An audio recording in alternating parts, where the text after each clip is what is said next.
एक नगर में एक वैश्या रहा करती। उसी नगर के बाहर एक स्वामी जी रहा करते। स्वामी जी की कीर्ति चारों दिशाओं में लगातार फैल रही थी। तो एक दिन उस वैश्या ने सोचा कि क्यों ना स्वामी जी के दर्शन किए जाए। एक दिन वो वैश्या स्वामी जी के दर्शन करने उनकी कुटी पर पहुंच गई।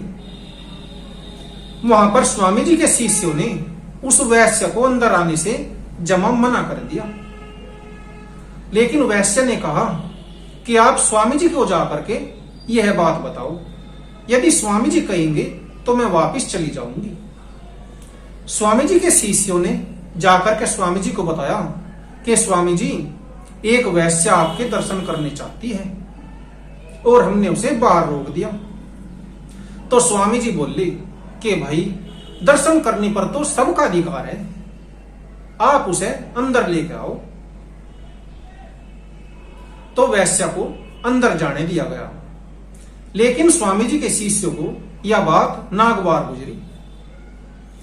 स्वामी जी के उस वैश्य ने दर्शन किए, पैर छुए और चलते वक्त बड़े ही करुणा भाव से भोजन का निमंत्रण दे दिया। स्वामी जी ने भी उस वैश्य के भोजन का जो निमंत्रण था उसे स्वीकार कर लिया। यह सब देख करके स्वामी जी के शिष्य भी आश्चर्यचकित थे। लेकिन स्वामी जी ने अपने शिष्यों को भी आदेश दे दिया कि भाई, कल को तुम लोग भी मेरे साथ इस वैश्य के यहां पर भोजन करने चलोगे। स्वामी जी की बात कोई शिष्य ना काट सका। वैश्या अपने घर चली गई और जाकर के स्वामी जी के भोजन का प्रबंध करने लगी। वैश्या मन में यह भी सोच रही थी कि पता नहीं स्वामी जी को कोई क्या कहेगा और कहीं स्वामी जी अपनी कही हुई बात से मुकर तो नहीं जाएंगे। अगले दिन उस वैश्य ने स्वामी जी के लिए बहुत ही अच्छे भोजन का प्रबंध किया और जब उसने देखा कि स्वामी जी उसके घर की तरफ आ रहे हैं तो उसे बहुत खुशी हुई। उस वैश्य ने स्वामी जी को और उनके शिष्यों को बहुत ही आदर पूर्वक भोजन करवाया।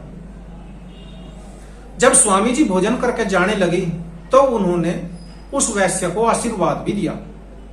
उस वैश्य पर स्वामी जी का ऐसा असर पड़ा कि उस वैश्य ने संन्यास धारण कर लिया, भगवान का गुणगान करने लगी और अपना पूरा जीवन सन्यासिनी के रूप में उसने बिताया।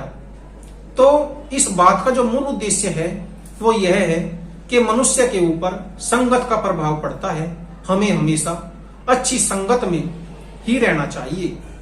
यदि सामने वाला व्यक्ति गलत संगत का है और संपर्क में आ गया तो कोशिश करनी चाहिए कि उसके छोटे विचारों को उच्च विचारों में बदला जा सके, और यदि ऐसा संभव नहीं होता है तो उससे दूरी बना लेनी चाहिए।